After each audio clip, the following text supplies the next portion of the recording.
Um, and does it show live? I think it shows live, doesn't it? I think it does. Awesome. And, Nice. right? It's live. I think it's live. It says live Yeah, in it the says top live. left-hand corner to me, so I Yeah. think we're on. Awesome. Awesome. Tom, thank you again for coming on Back to Basics here. It's absolutely my pleasure. Thanks for having me. So we're gonna start in a few, and let's talk about that.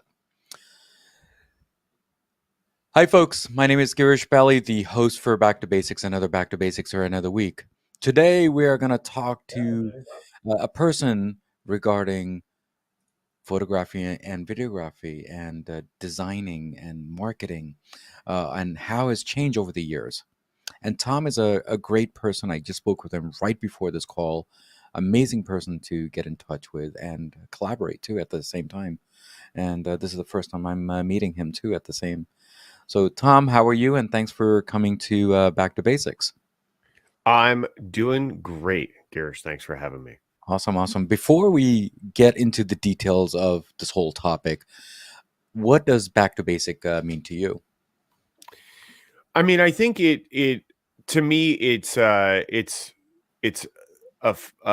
focus on fundamentals, right? Yeah, Thinking about sort of the basics and the building blocks of what we do and why we do what we do, right? I yeah, think that's the most fundamental question that we should always be asking ourselves, always kind of diving into is why are you doing what you're doing, hmm, right? What's the goal? What's the purpose? And if you always have a goal in mind, if you always have a purpose in mind, then everything you do will be, uh, targeted towards or furthering that goal or that purpose. And I yeah, think that's an important thing that a lot of people miss.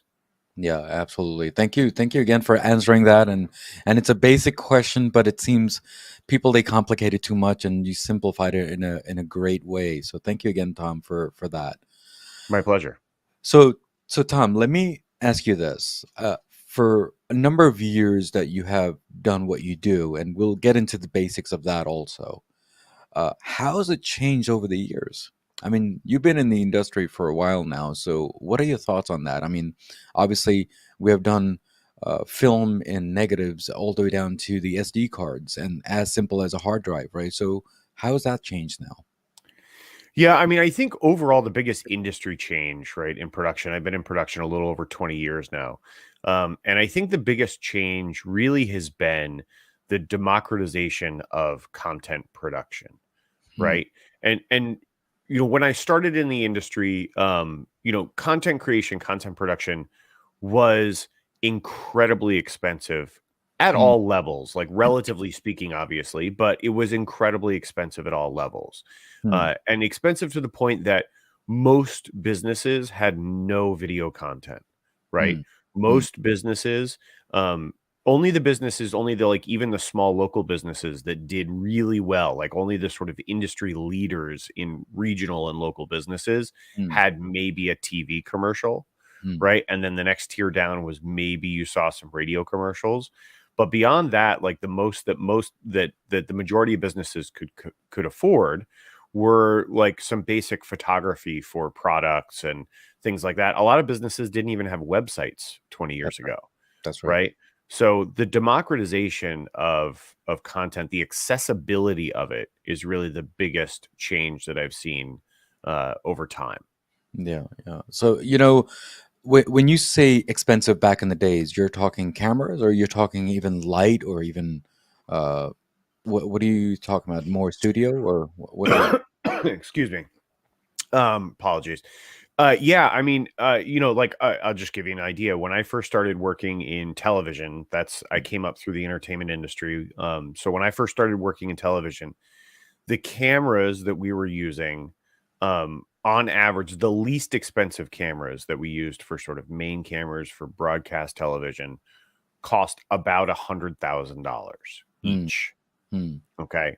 Hmm. So now we all have a camera that is actually delivers higher quality imagery than those cameras did, right? Hmm. The lenses are not better. And you could get into Of like a course. long sort of nerdy debate about what's better and why it's better and all that Hmm. stuff. But Hmm. just in terms of like in terms of pixels, right, and Mm, density of pixels, mhm, we all walk around with cell phones in our pockets that produce a better image, right, a higher resolution image mm. than those $100,000 cameras did, right? Sure, sure. So that's the kind of cliff that that I'm talking about when I talk about that democratization, like the accessibility of it, is we're talking about going from entry point was like $100,000 camera to do broadcast quality content, right? To just even film it, like entry point, 100 grand just for the camera, Mm, right? And now we have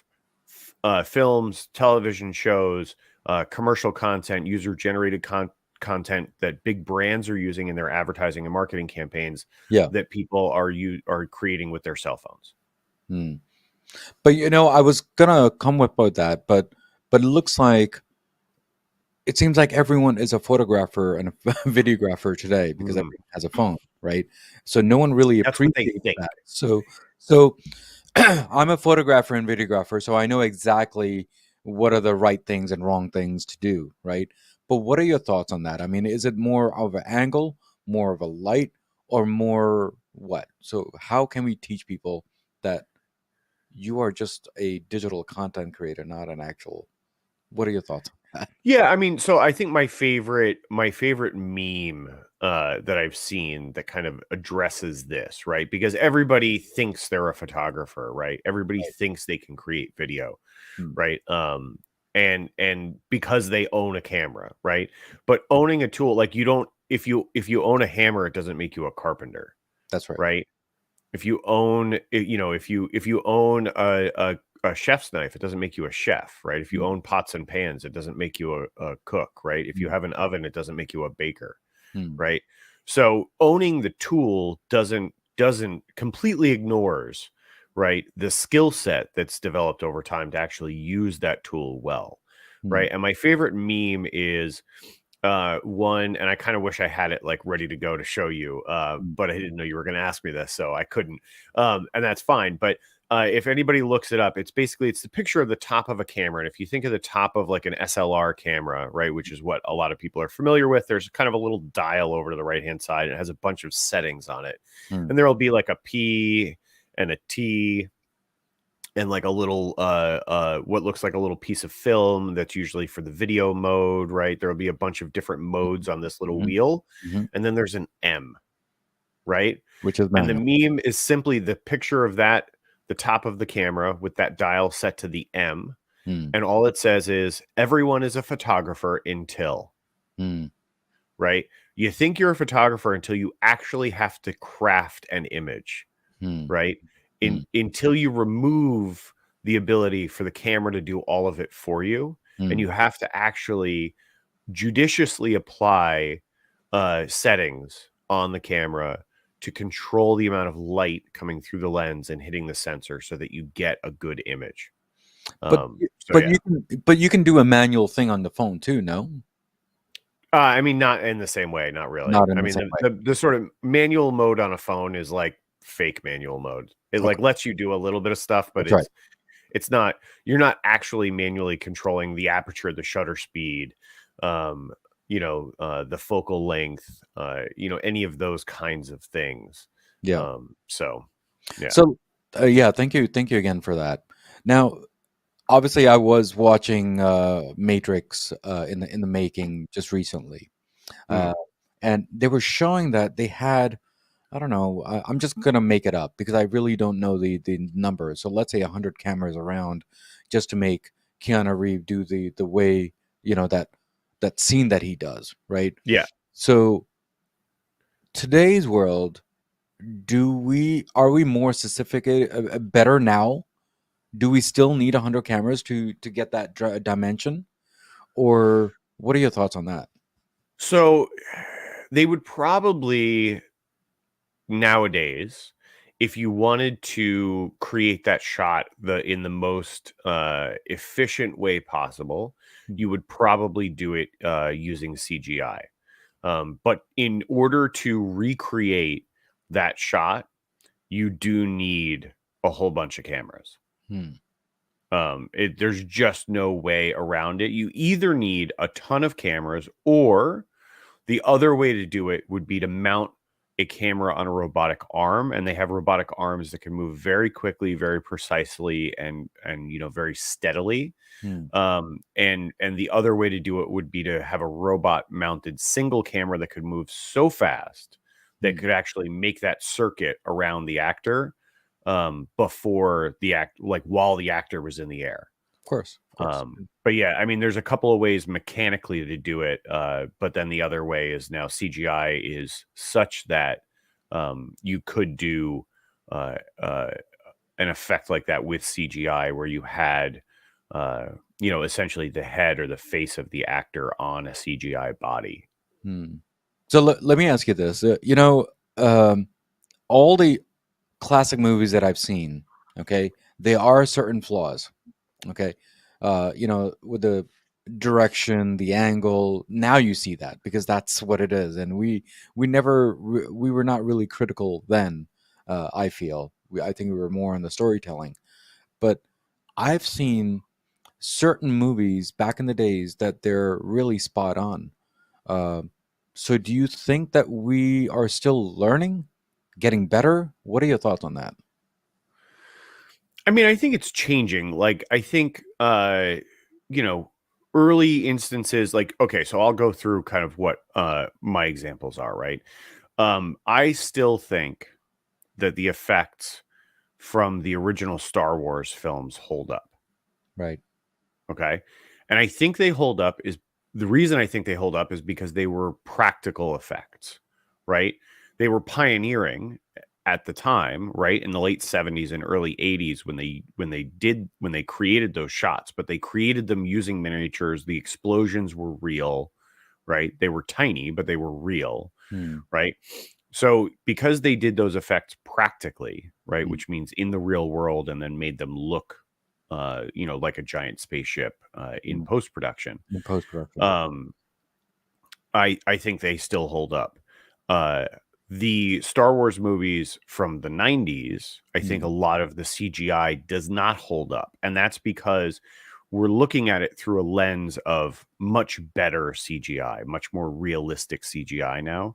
Hmm. And like if you hold it up against sort of like the CGI used in some of the Marvel Cinematic Universe movies, right? Hmm. If you Right. hold it up against those that are very CGI heavy, some of the characters are entirely CGI. They don't actually exist in the real world. There's nobody wearing like a Thanos costume, Hmm. right? So, that character is entirely CGI, but the interaction with the actual physical actors is done incredibly well. Hmm. So when you look at that and compare it to like Jar Jar Binks Hmm. from the Star Wars, the episode 1 Hmm. or episode 2, sorry, I I think it's think it was two. episode I think it's two. 2. Mhm. Yeah, from the 90s, it's terrible, right? It looks more like Who Framed Roger Rabbit Right. than a character that exists in the real world, right? Mm. Um, so yeah, so I think that's what it is. When you see like when we're talking about visual effects, I think it's because when you look at this visual effects CGI that was used early on in the existence of CGI, it really pales in comparison to what we have now. Mm. Just because computing power has gotten so much better. I mean, we're talking about, the early 90s, nobody had a cell phone, Right. right? And Right. computers, the computers they were using, it would take days to render a few seconds of that animated footage, whereas nowadays you can create better CGI than that on a computer you buy at Best Buy, Mm. Mm. right? So the computing power has just changed dramatically, and I think that's a big part of it. um But all the other but yeah, graphics that we put in the CGI and all that, and sorry to interrupt you, Tom, no, go ahead. but all the graphics that we put in, the music we put in, the directions we put in, right? It looks like the storage is getting quite high, right? So which means that you can't put everything in the DVD, let's say, or Blu-ray, right? Now I think we're just going digital. Is that the reason why we're going digital? Because now everything is so heavy? What are your thoughts on that? No, I think digital is because of ease of access, right? It means you don't have to carry anything around, Mm. right? I think that's what it is. You can still fit, you could fit an entire, uh, film on a little portable hard drive, like a little solid state hard Yeah. drive, right? Yeah. It Yeah. would be expensive to do that, but you can do it. Like the technology exists to fit a film on a hard drive, right? Or on a little, like basically an SD card. You could have a whole bunch of SD cards that have movies on them, right?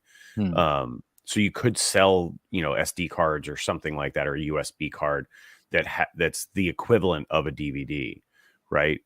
But people don't want to have to like look around. It's so much more convenient if you have, say, a subscription to Netflix, and rather than having to dig around and look through a box and try to find a whole bunch of USB sticks that may or may not have the movie on it that you're looking for, you Yeah. just open up the application and pick it from a menu, and you're off to the races, right? I mean, obviously, I mean, we went from a long time. I mean, I'm talking about even a media center that we used to have at home, and we used to put a whole bunch of movies under that hard drive, and now we don't need that no more because that's just been eliminated by a simple Fire Stick TV and connect to Netflix or Amazon or whatever, Right. just to get that now. I totally agree with that. So, thank you so much, by the way. So, can we explain what do you do? I know you do commercials and TV, TVs and all that, but I want to people to know what you do. So if that's Sure. okay with you, yeah, Yeah, yeah. I mean, man, if I couldn't explain what I do, then I'd be in trouble, right? yes, of Um, course. but yeah. So I think the So question is, what do you not do, right? So, well, so I'll talk about I'll give my sort of bio, right? Like, because I think that knowing where I came from really informs an understanding of what I do now, absolutely, right? absolutely. So my sort of quick little bio is I started working in television in the entertainment industry in 2001. I started as a production assistant. So for people who aren't familiar with the industry, basically a production assistant is the entry level position, right? So it's where everybody starts essentially. If you're starting out in an entry level job in the film industry or entertainment or production, a PA is the entry point, right? Mm, And so I was fetching coffee, I was taking lunch orders, I was running errands. Like that's what I did when I started in TV. I ended up actually having a lot of fun, even as a PA. I got to travel some and start to see the country, see the world a little bit. And so I stayed in entertainment and I kept working in television and I just kept getting jobs. mm, So I stuck with it. I worked my way up through the industry, mostly on a producing track. But during that time, I worked as a camera operator and ultimately a director of photography on some projects. mm, And ended up as a showrunner and series producer mm, working in television production. So what that means is I was responsible for overseeing the entire production of a series for a network, mm, right? So from start to finish, concept development and ideation, all the way through character development, casting, actual physical production, post production, delivery, of the final show. So I've been involved in and worked in all facets of production over the course of that career. Towards the end of that career, I did that for about 17 years. So towards the end of that career, I was fortunate enough, worked on an amazing project, and was nominated for a couple of Emmy Awards.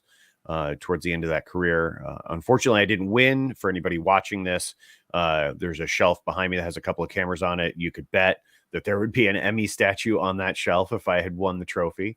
But I'm definitely feel honored to have been recognized at least with a nomination. So yeah. So I like to say I kind of went out on a high note.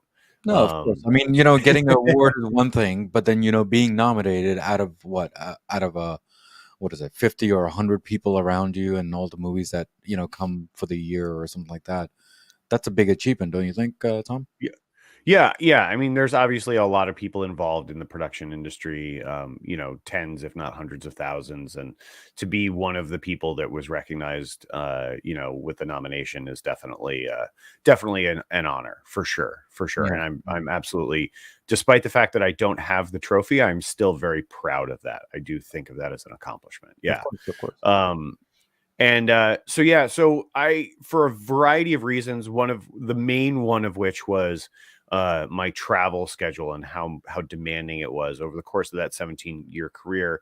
I kind of, on average, was away from home for about 6 months out of every year. Mm, Um, and so when you add it up, I was gone for probably about 9 years out of that 17-year career. mm, And that's a long time. sure. So I wanted to be a little bit more stable. I wanted to be around my home a little bit more and stay where I live a little bit more and have the opportunity to catch up on a lot of the things that I missed being away so much. And so I decided that I wanted to kind of transform the skill set that I developed in the entertainment industry into a new business a few years back. And so I started Talix Media in the Hudson Valley in New York. And, our focus from the get-go was to change the way businesses communicate with the communities that they seek to serve and improve those communications. The ultimate goal being that everybody walks away from the interactions feeling like they've benefited from it. So both on the Mm, business side and on the consumer side, that everyone comes away feeling like they've gained from the experience, right? That's mm, the ultimate goal. And so the way we do that initially was through narrative focused content production for businesses. And that's public facing, forward facing content.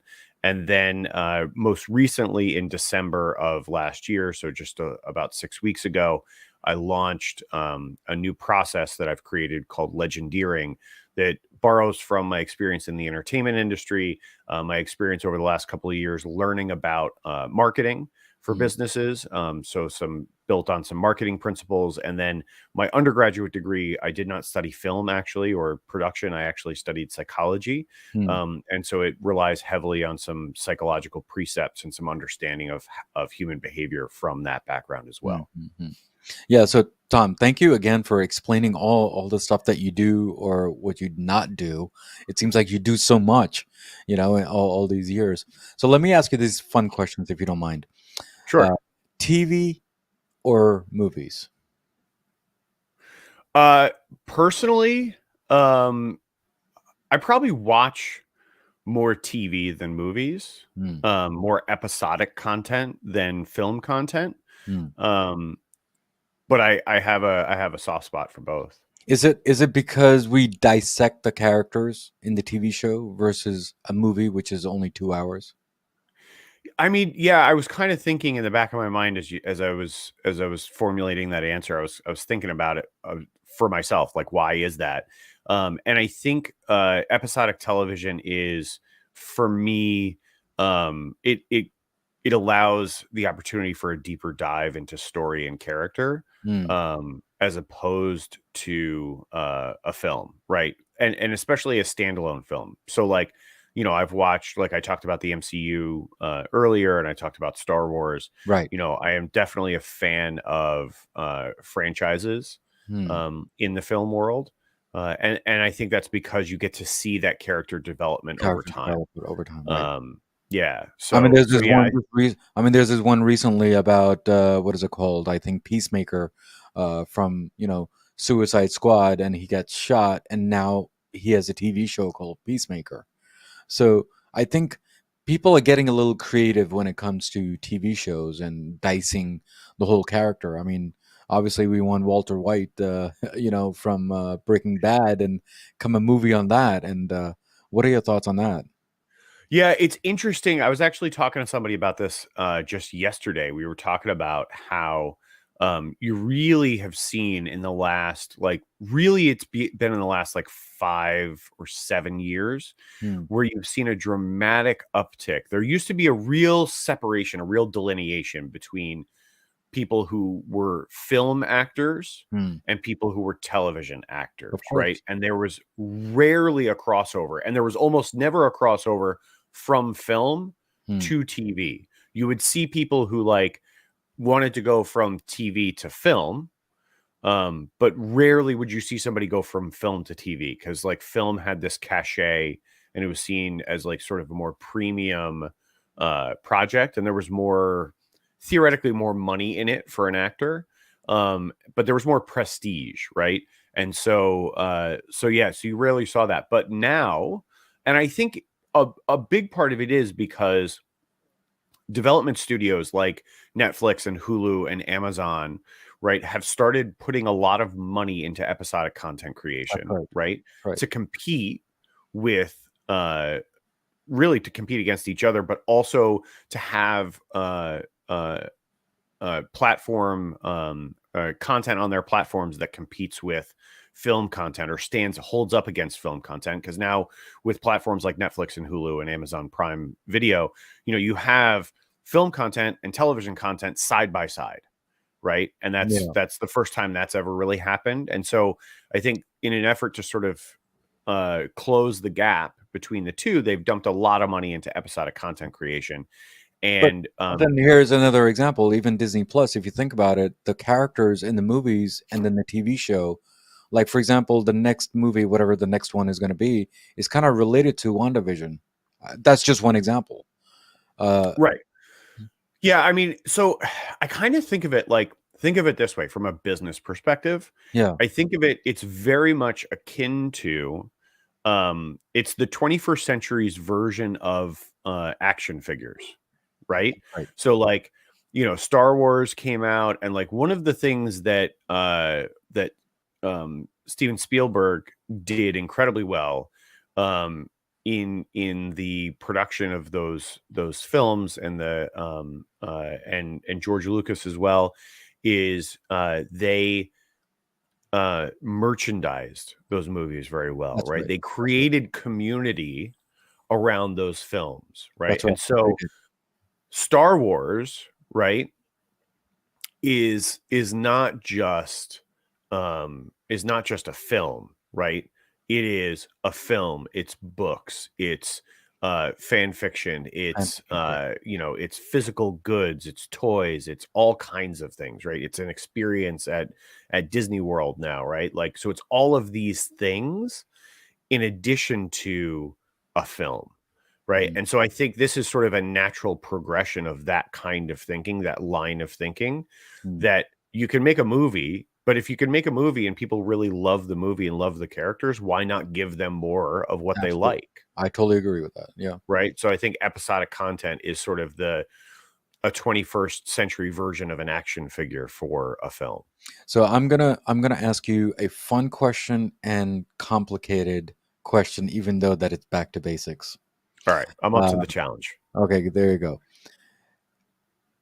Um, Steven Spielberg or George Lucas? Uh,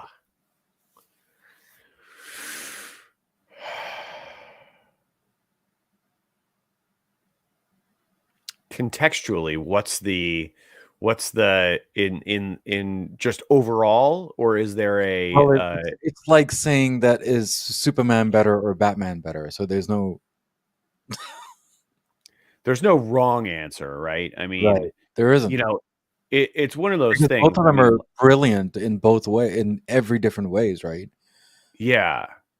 I mean, God, and they've both built, billion-dollar franchise after billion-dollar franchise. So it's sort of like, yeah, I mean, It's a tough question, isn't it? yeah, I don't know. I mean, the and obviously, and they've worked together. They have. So Yeah, so it's I didn't want to put you on the spot, but if you really think about it, right, because both of them are as equal talented, even by storytelling and just like what you said for community that they have built across, let's say, you know, Raiders of the Lost Ark, all all the fun movies that we've seen, all the way down to what is it, Ready One Player, all the way down to George Lucas's Star Wars, all the Star Wars that he has done. So yeah, I totally agree with that. So let me ask you another question for you, and a fun question. You want to be behind the scenes or in front of the scene? Because behind the camera or in front of the camera? um so I like it's okay. So I'm gonna go back to, I was on a podcast yesterday, or Okay. interviewed for a podcast yesterday. And in that interview, he gave me, his podcast is called Failure Guy, and he gave me what he calls a get out of fail free card. And he said if you could use it on anything, that you could do, that you would guarantee, not to fail at, that you could succeed at because you get this get out of fail free card, what Okay. would it be?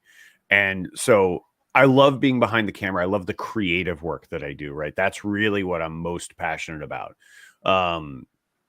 Is the creative work that I do. And so but I have always had, like, in the back of my mind that I would love to try my hand at acting, right? Hmm. I would love to sort of try my hand at and sort of give it a go of bringing a character to life, Hmm. right? Like that is appealing to me. So I am happy behind the camera, but if given the right opportunity, I would step in front of the camera. I would But give it a try. I don't know if I'd be successful at it. I have no idea if I no, have the that's a separate topic altogether. But Tom, let me ask you this, right? All the movies that I've seen around the world, right, all the way down from Bollywood to Hollywood and all the other woods out there. yeah. uh, Most of the directors they do like a small cameo in their movie or in their TV show. I think you can do that too. No, what are your thoughts on that? Oh, I could. Yeah, I mean, I could. I think could definitely pull off a cameo or like a quick little line or something like that. I'm talking about actually like a supporting character kind of role, not necessarily a leading character, but a supporting character kind of role. That's a feature in the project. Like Mm, that's what I'm talking about. I would like to try a mm, cameo. Yeah, I mean, I've been I've been interviewed, tons of times on camera before, and I'm very comfortable on camera, and it doesn't make me nervous in any way. Um, so yeah, I don't have any doubt that I could pull that off. awesome, awesome. Uh, but So yeah, Tom, I have no. Go ahead, please, no, I please. was just gonna say there is a lot of crossover between directing and acting in the sense that That's right. I think in order to be a good director, you have to understand acting and actors and the process that actors go through to try to embody the character and how to help them embody that character, right? So Mm, so there is a lot of crossover there, and so I think it is sort of a natural thing, and you see a lot of actors who become directors, right? And some mm, actors become directors and end up feeling like they'd rather be a director, right, than an actor. I think, like, Penny that's right. Marshall springs to mind, right? That's right. Like That's right. she started her career as a television actress, right? Uh, and ended up becoming an incredibly successful director at the top of her field. That's right. And it was what suited her better, but she had the ability to do either one. Yeah. So thank you again, Tom, for being here. But I have one quick and fun and complicated question. Last, Okay, question, I promise you. I'm Samsung, I'm here for it. Android. Okay, Android camera phones or iPhone camera phones. I mean, I'm an iPhone guy. So for me, I grew up using Apple computers. Okay, you know So what? I've Let me rephrase it. Which camera is better? How about that? Oh, which camera's better? Uh, that's a tough one because it really, like, to I mean, just in terms of Android or or iPhone, I mean, that's really more about the operating system, and I think both. I don't really think there's a one's better than the other when it comes to photography. If you want to talk about the cameras they have available in their phones, like, I don't, off the top of my head, I don't really know specifics on whose camera is better, but the camera that, like, the phone that I pick up is an iPhone.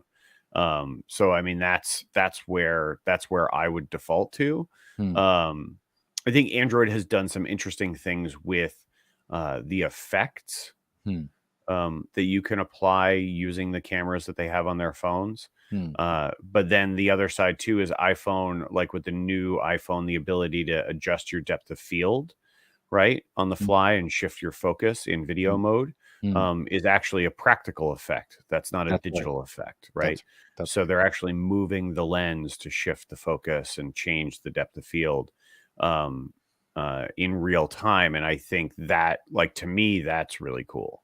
Yeah. So thank you again, Tom, because this debate has been going on for a long time between me and my friends, and I thought let me just ask this question from a a digital guy and a manual guy, and understanding the science of photography and videography and the editing point of view and TV and movies. So at least you understand that. So thank you again for answering that. So Yeah, Tom, absolutely. before you leave today, uh, any last words to any of my listeners and viewers, and especially everyone in live right here also? And how was your journey on Back to Basics too at the same time? Yeah, I mean, so first of all, thank you very much for having me. It's been a fun conversation for sure. You kept me on my toes and asked me some questions I didn't anticipate, so I appreciate that. I always like a bit of a challenge, and I like being challenged in the conversations that I have. So I appreciate it. So it's definitely been a fun conversation. And in terms of last thoughts. I want to go to what I do now, right? And what I see the future being, and kind of leave folks with some last thoughts, some things to sort of mull over and chew on as they look towards creating content for their businesses going forward. Okay. Hmm. Um, so I'm going to talk people through a little bit what I'm seeking to do with my legendeering process, and I could spend an hour just talking about that process and how it works, but I'm just going to talk about one of the foundational principles of it, right? And that foundational principle is the rule of reciprocation, right? Which is a psychological principle. It's what social psychologists call it. They call it the rule of reciprocation, and it is a universal human truth in civilized society. Hmm. And so the analogy that I'll use to help people understand this well is one that I think most people can identify with. And that is we've all been in a situation where we're out to dinner with a friend, right? And as you're out to dinner with a friend, you get towards the end of the meal, right?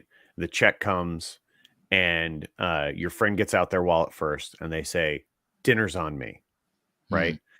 And then you start doing the polite dance back and forth, right? So they say dinner's on me, and you go, "No, no, no, no, you don't have to do that," right? And they say, "No, no, no, seriously, I insist." You say, "Well, come on, let me cover the tip at least, or let me buy the drinks," right? And you go back and forth a couple of times, and ultimately, what you end up doing is making two decisions, right, Hmm. side by side, and you say them out loud. So the first decision you make is to allow them to buy you dinner, to receive that gift, right? And that decision, and so you say, "Okay, fine," right? And then you make a second decision and you say, "But the next one's on me." And that second decision is your decision to reciprocate. Okay. And that Hmm. rule of reciprocation that I talked about before, that I mentioned earlier, essentially states that we cannot take without giving in return. Right. That's the rule of reciprocation. For anybody that works in sales, they've heard this same thing referred to as reciprocity, developing reciprocity, Hmm. right, with your prospect. So this rule of reciprocation permeates everything we do in life. It is a foundational building block. It's a cornerstone of civilized society.